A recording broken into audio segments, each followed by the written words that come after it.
The final 2010 को dislike या like कर दें। तो फिल्म की शुरुआत होती है। हम एक लड़की को देखते हैं जो होटल पर बर्गर लेने आई थी। उस लड़की की 2 उंगलियां कटी हुई थी। उसका चेहरा भी काफी अजीब था, बिगड़ा हुआ। ऐसा लग रहा था कि जैसे उस पर किसी ने तेजाब फेंक दिया हो। जब सब उसे देख रहे थे तो उसे बहुत गुस्सा आता है। वो टेबल को दूर फेंकती है, जिसके बाद वो वहाँ से चली गई थी। अब हमें इससे कुछ वक्त पहले की कहानी दिखाई जाती है। हम एक हाई स्कूल को देखते हैं जहाँ पर क्लास में एक लड़का बैठा दूसरे लड़के को तंग कर रहा था। जब वो लड़का तंग कर रहा था, ये देखकर क्लास के टीचर उसकी सीट को बदल देते हैं। उसकी जगह पर टीचर ने किसी दूसरे लड़के को बिठा दिया था। अब जब दूसरा लड़का आकर बैठता है तो वो भी किसी से कम थोड़ी था, क्योंकि वो पहली वाले लड़के का दोस्त था। इसलिए वो भी आकर बेचारी को तंग करने लगता है। टीचर क्लास में सबको पढ़ा रहे थे पर किसी का ध्यान ही नहीं था। अब हमें 3 लड़कियां दिखाई जाती हैं, जिनमें से एक का नाम ब्रिजिट था। ब्रिजिट देखने में बहुत खूबसूरत थी, अपनी दोस्तों के साथ बहुत मजे किया करती थी। उसे अपनी खूबसूरती पर बहुत गरूर था, इसलिए ब्रिजिट स्कूल में अक्सर एमिली नाम की एक लड़की को तंग किया करती थी। वो आज भी उसे छेड़ रही थी, क्योंकि एमिली उसकी और उसकी दोस्तों की तरह खूबसूरत बिल्कुल भी नहीं थी। वो उसे अपने सामने एक आम सी लड़की समझा करती थी। अब ब्रिजिट और उसकी दोस्तों को पार्टी में जाना था। उस पार्टी में जाने के लिए वो और उसकी दोस्तें काफी एक्साइटेड थी। इन्हें किसने बुलाया था और क्यों बुलाया था, इस बात को ये भी नहीं जानती थी, पर हाँ, बस इन्हें पार्टी में जाना था। ब्रिजिट के स्कूल में अक्सर एक दूसरे को बुली करना, तंग करना, छेड़छाड़, एक दूसरे को नीचा दिखाना आम बात थी। यहाँ स्कूल में एक लड़का जिसका नाम डेन था, जो साइड पर खड़ा अपने दोस्तों के साथ कुछ प्लान कर रहा था, पर क्या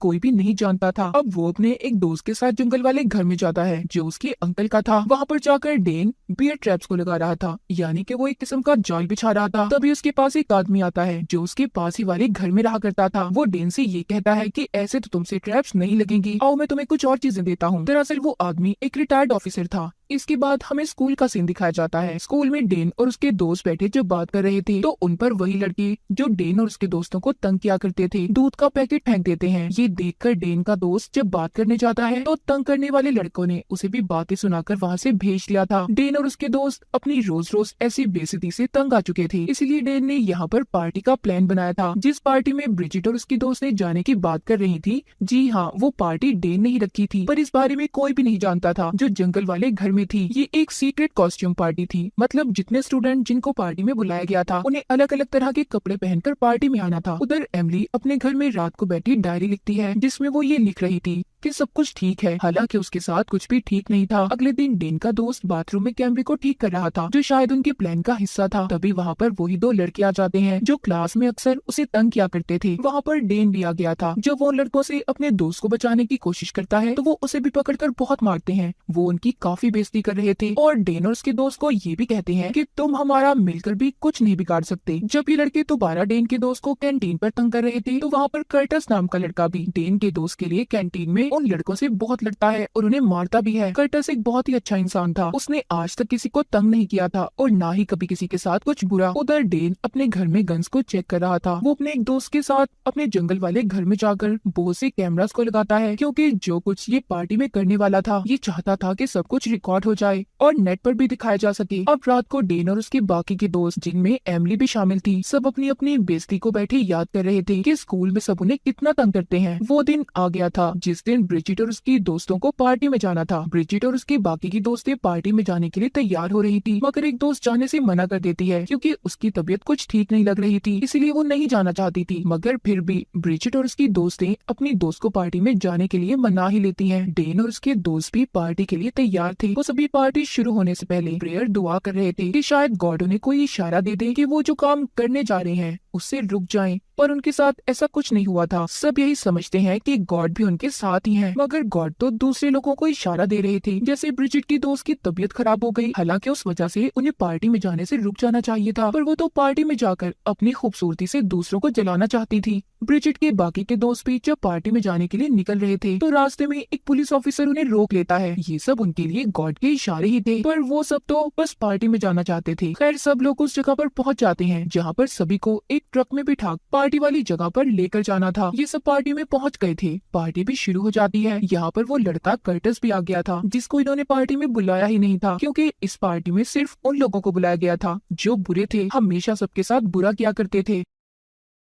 डेन के एक दोस्त ने क्लाउन जोकर का ड्रेस पहना हुआ था, जिसके साथ सभी पार्टी में काफी मौज मस्ती कर रहे थे। डेन का दोस्त जब कर्टस को देखता है तो अपना प्लान रोकने का कहता है, क्योंकि वो कर्टस को नुकसान नहीं पहुंचाना चाहता था। उस वक्त कर्टस ही था जो उसके लिए स्कूल में उन लड़कों से लड़ा था जो इसे तंग किया करते थे। पर डेन कहता है नहीं, अब अपने प्लान को नहीं रोक सकते, हम इतने आगे आकर ऐसे कैसे पीछे जा सकते हैं। डेन और उसके दोस्त सबसे पहले वहाँ पर सभी के जूस में बेहोशी की दवा को मिला देते हैं, जिसके पीने के बाद सभी वहाँ पर बेहोश हो गए थे। जब उन्हें होश आता है तो खुद को जंजीरों में बंधा हुआ देखते हैं, जिसे देखकर सब हैरान और परेशान हो गए थे। डेन और उसके दोस्तों ने सभी पर गन्स की हुई थी। पहले तो यहाँ पर सभी को ये बातें मजाक लग रही थी, पर जल्द ही उन सबको ये बात समझ आ गई थी कि वो एक जाल में फंस चुके हैं। कोई भी ये बात नहीं जानता था कि जिन लोगों ने इन्हें पकड़ा हुआ है वो डेन और उसके दोस्त हैं, जो स्कूल में इनकी गलत बातों को बर्दाश्त किया करते थे। इन्होंने ही डेन और उसके दोस्तों को अपने जैसा बुरा बना दिया था। डेन के दोस्तों ने अपने मुताबिक खुद को बदला हुआ था, जैसे एक दोस्त जोकर बना हुआ था, अच्छा नहीं बल्कि बुरे वाला जोकर। एमिली जो बहुत अच्छी लड़की थी, उसे इन बुरे लोगों ने तंग कर करके अपने जैसा एक बुरा इंसान बना दिया था। उसके अंदर एहसास और जज्बात खत्म हो चुके थे, इसीलिए उसने अपने चेहरे पर ऐसा मास्क पहना हुआ था जो बिल्कुल खाली था, यानी कि उस पर किसी किस्म की कोई शक्ल नहीं बनी हुई थी। डेन जो कि एक बहुत अच्छा लड़का था, पर इन बुली तंग करने वाले लोगों की वजह से वो एक ऐसा गलत इंसान बन चुका था। ये इन सभी को ऐसी सजा देना चाहता था जो शायद बहुत बुरी थी, इतनी बुरी कि या तो ये तड़प तड़प कर मर जाएंगे, अगर इनके साथ ऐसा नहीं हुआ तो शायद अपनी जान ले लेंगे। यहाँ पर जितने भी लोगों को इन्होंने पकड़ा हुआ था उनमें से एक फिर से इन्हें चढ़ाने लगता है, शायद ये अभी भी सीरियस नहीं हुए थे। तो डेन का एक दोस्त उसके पास जाकर उसे गन से मार देता है। अब शायद वो थोड़ा सा सीरियस हो गए थे, उन्हें ये बात समझ आ गई थी कि उनके साथ कुछ गलत होने वाला है। वहाँ पर एक लड़का डेन से सवाल करता है कि हम लोग ही क्यों हमें पकड़ा हुआ है, हमने तुम्हारा बिगाड़ा ही क्या है। जिस पर डेन उसे जवाब देता है, अच्छा अब तुम्हें ये बातें याद आ रही हैं, हमने तुम लोगों का क्या बिगाड़ा था जो बिला वजह तुम हम लोगों को ऐसे स्कूल में तंग किया करते थे। जिसके बाद डेन उस लड़की को एक कमरे में बंद कर देता है और यहाँ पर से एक और को भागने का मौका देता है। डेन कहता है तुम्हारा हम शिकार करेंगे, अगर तुम पकड़े ना गए तो तुम यहाँ से भाग सकते हो, कोई तुम्हें कुछ नहीं कहेगा। वो लड़का अपने दोस्त को बाय बोलकर मदद लेने के लिए यहाँ से भाग जाता है, पर बाहर जाकर वो उसी जाल में फंस गया था जो डेन ने वहाँ पर लगाया हुआ था। इसीलिए इस लड़के को भी उसी कमरे में बंद कर दिया जाता है जहाँ पर पहले लड़के को बंद किया गया था। इधर घर में डेन सबको कह रहा था कि सोचो तुम सबको यहाँ पर क्यों पकड़ा गया है, याद करो शायद तुमने अपनी जिंदगी में बहुत कुछ बुरा किया है जिसकी तुम्हें ये सजा मिल रही है। ये बातें सुनकर एक लड़का कहता है, आखिर तुम होते कौन हो हमारे बारे में ऐसे सोचने वाले, और तुम्हें किसने हक दिया है ये सब करने का। डेन बोलता है गॉड ने। ये सुनकर उस लड़के को गुस्सा आ गया था, पर वो बहुत ज्यादा घबराया हुआ था। जो कल तक सबको तंग करता था आज उसकी हालत खराब थी। अब डेन का जोकर दोस्त एक लड़की को दवा पीने का कहता है, पर वो पीने से इनकार कर रहा था, इसीलिए उसकी कमर में चाकू को मारकर उसको दवा पिला दी जाती है, जिससे वो मरता तो नहीं पर अब वो कुछ भी बोल या सुन नहीं पाएगा। वो जोकर दोस्त जाते हुए यहाँ से भागने की चाबियां कर्टस को देकर चला गया था, शायद वो उसको यहाँ से बचाना चाहता था। वो लड़का जिसको दवा पिला दी गई थी वो शिकार अब एमिली का था। वो उस लड़के के जिसमें बहुत सारी सुइयां छुपा देती है जिससे उसे दर्द हो रहा था, पर अब वो कुछ भी बोल या सुन नहीं पा रहा था। ये सब देखकर डेन को काफी मजा आता है। यहाँ पर जितने भी लोग थे उन्हें अंदाजा हो गया था कि इस खेल को शुरू करने से पहले सबने यही कहा था कि तुम खुद अपने लिए मौत मांगोगे। डेन का एक दोस्त अपने लिए यहाँ से अगले शिकार को ढूंढ रहा था कि अगली नुकसान पहुंचाने की बारी किसकी है। तभी यहाँ से कर्टस भाग जाता है जिसके पास चाबियां थी। ये देखकर डेन उस पर गोली चलाने लगता है, पर जिसने जोकर वाले कपड़े पहने हुए थे वो डेन को गोली चलाने से रोक लेता है। डेन भी इस बात को समझ गया था कि इसी ने उसे यहाँ से भागने की चाबियां दी होंगी, इसीलिए डेन ने गुस्से में अपने ही दोस्त को मार दिया था। ऐसा देखकर सब हैरान हो गए थे क्योंकि ये सब कुछ उनके प्लान में शामिल नहीं था। कर्टस भागकर बाहर आ जाता है जहाँ पर गाड़ी में उसे एक पुलिस ऑफिसर मिला था जो बैठा सिगरेट पी रहा था। कर्टस उस ऑफिसर के पास आकर सब कुछ बताता है। तभी वहाँ पर डेन के साथी आ गए थे जो ऑफिसर पर गोली चला देते हैं। ऑफिसर तो इस लड़ाई में मर गया था। कर्टस वहाँ से गन लेकर भाग जाता है। उधर घर में एमिली जो अपने दोस्त के मरने पर बहुत ज्यादा दुखी थी, मगर उसका दूसरा दोस्त आकर उससे कहता है देखो देखो हम अब दुखी नहीं हो सकते, हमने जो शुरू किया है उसे खत्म करना होगा। इसलिए एमिली वहाँ पर ब्रिजिट की दोस्त को बांधकर उसके मुंह पर एक पेस्ट लगा देती है जो दिखने में तो मिट्टी जैसा था, पर वो एक खतरनाक फॉर्मूले का इस्तेमाल करके बनाया गया था जो कुछ ही देर में उसके चेहरे को बिगाड़ देगा। उस लड़की की खूबसूरती उसका गरूर थी, इसलिए एमिली ने उसके साथ ऐसा किया था। डेन सभी को ऑफिसर के बारे में बताता है कि उनकी मौत हो चुकी है, अब तुम्हें यहाँ पर कोई भी बचाने नहीं आएगा। तभी इधर एक लड़का बोलता है, तुम बुज़दिल कायर हो जो इस मास्क के पीछे अपना चेहरा छुपाकर हम पर वार कर रहे हो। ये सुनकर डेन अपना मास्क हटा देता है। डेन को सब देखकर हैरान हो गए थे कि वो लड़का जिसको हमेशा ये तंग किया करते थे वो आज इतना बहादुर बन गया। डेन कहता है, ये सब बुराई तुम्हारी ही वजह से मेरे अंदर है। तुम लोगों ने हमें ऐसा बनाया है। मैं तो ऐसे ही अपनी जिंदगी गुजार रहा था, पर तुम लोगों को ये बात पसंद नहीं थी। उधर कर्टिस को दिखाया जाता है जो भागकर एक घर तक पहुंच गया था जहां पर वही आदमी रहा करता था जिसने ट्रैप्स जाल को लगाने में डेन की मदद की थी। वो कर्टिस पर गन कर लेता है क्योंकि ऐसे आधी रात को वो आदमी भी कर्टिस को देखकर डर गया था। कर्टिस उस आदमी को समझाने की बहुत कोशिश करता है पर वो तो कुछ समझने के लिए तैयार ही नहीं था। उल्टा वो कर्टिस को गन मारकर बेहोश कर देता है। उधर घर में वो लड़का जो पहले डेन को बातें सुना रहा था वो एमिली से अपनी जान की भीख मांगता है। उसका दोस्त ये देखकर कहता है, ऐसा मत करो, वो यही चाहते हैं कि हम उनके आगे झुक जाएं। अब एमिली की आवाज को भी ब्रिजिट ने पहचान लिया था। जब सब कुछ सामने आ जाता है तो सभी अपने मास्क को उतार देते हैं। ब्रिजिट कहती है, हमें नुकसान पहुंचाकर तुम्हें क्या मिलेगा? ये सुनकर एमिली कहती है, वो ही जो तुम्हें मिलता था। मैं तुम्हें एक शर्त पर यहाँ से जाने दूंगी, अगर तुम अपने दोस्त की 2 उंगलियां काट दो। ब्रिजिट कहती है, नहीं, मैं ऐसे किसी को नुकसान नहीं पहुँचा सकती। हालांकि ये बरसों से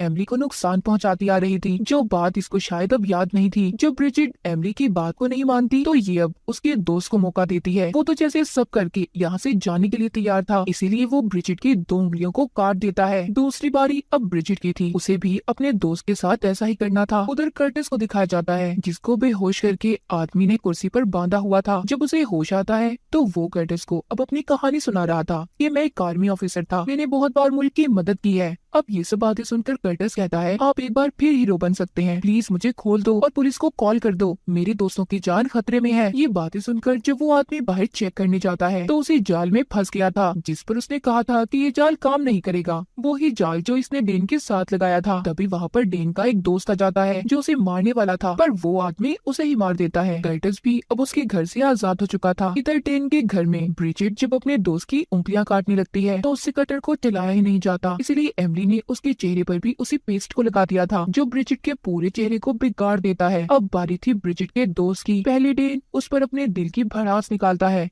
जो उसने अपने दिल में काफी अरसे से रखी हुई थी। डेन ने उसकी कमर की हड्डी को तोड़ दिया था। अब तो ना वो पूरी जिंदगी सही तरह से चल पाएगा और ना ही कभी फुटबॉल खेल सकता था। बाहर जंगल में आदमी पर डेन के जिन दोस्तों ने हमला किया था वो ही लड़के थे जिनसे कहानी के शुरू में डेन बात कर रहा था, मतलब वो भी इसके प्लान का हिस्सा थे। घर के अंदर डेन सबको कहता है कि आज रात तुम सब अमर हो जाओगे क्योंकि आज की रात कोई भी नहीं भूलेगा। एक लड़का कहता है, ऐसा कुछ नहीं होगा, तुम सब जेल में जाओगे और हम अपने घर। डेन उसकी बातें सुनकर कहता है, अच्छा, मैंने तुम्हारे साथ अब तक कुछ गलत नहीं किया था क्योंकि तुमने एक बार मेरी मदद की थी। अब मुझे तुम्हारा भी कोई हल निकालना होगा। इसीलिए ये अब उसी लड़की की जुबान काटने के लिए तैयार थे। तभी उधर कर्टिस आ जाता है जिसने डेन पर गन कर ली थी और कहता है, सब कुछ छोड़ दो। कर्टिस ने पुलिस को भी कॉल कर दी थी। डेन कहता है, हमने तुम्हें इसलिए यहाँ से जाने दिया क्योंकि तुम एक अच्छे इंसान थे, पर अब तुम भी नहीं बचोगे। वो कर्टिस पर गोली चला देता है जो उसकी बाजू पर लगी थी। इससे पहले वो कर्टिस को मारता उसे कोई पीछे से गोली चलाकर मार देता है जो कोई और नहीं बल्कि एमिली थी, क्योंकि वो उसके ऐसे बर्ताव से तंग आ चुकी थी। क्योंकि जितना बदला ये लेना चाहते थे इन्हें मिल चुका था। अब एमिली और किसी को नुकसान नहीं पहुंचाना चाहती थी। ये रात भी खत्म होने वाली होती है, इसीलिए इनके प्लान का आखिरी हिस्सा अभी बाकी था जो कि खुद को मारने का था। इसीलिए पीछे से एमिली का दोस्त उसे मार देता है। जब पुलिस वहाँ पर आती है तो एमिली के दोस्त ने खुद अपनी भी जान ले ली थी। इनके प्लान का आखिरी हिस्सा यही था कि सबको नुकसान पहुंचाकर खुद को मार लेंगे। अगले दिन ये कहानी हर जगह पर फैल चुकी थी। कातिलों की तो पहचान हो जाती है। जितने लोगों को पकड़ा गया था सब जिंदा थे, पर उनको ऐसे जख्म दिए गए थे शायद उनकी आगे की जिंदगी आसान नहीं होगी। कर्टिस अभी भी जिंदा था। अब कहानी में आता है शुरू वाला सीन। जो हमने लड़की देखी थी जो बर्गर लेने गई थी, उसकी 2 उंगलियां भी कटी हुई थी। वो कोई और नहीं बल्कि ब्रिजिट थी जिसका हाल एमिली ने ऐसा बना दिया था। वो अभी भी जीने की कोशिश कर रही थी अपनी खामियों को छुपाकर। शायद ये कभी भी सुकून से नहीं रह पाएगी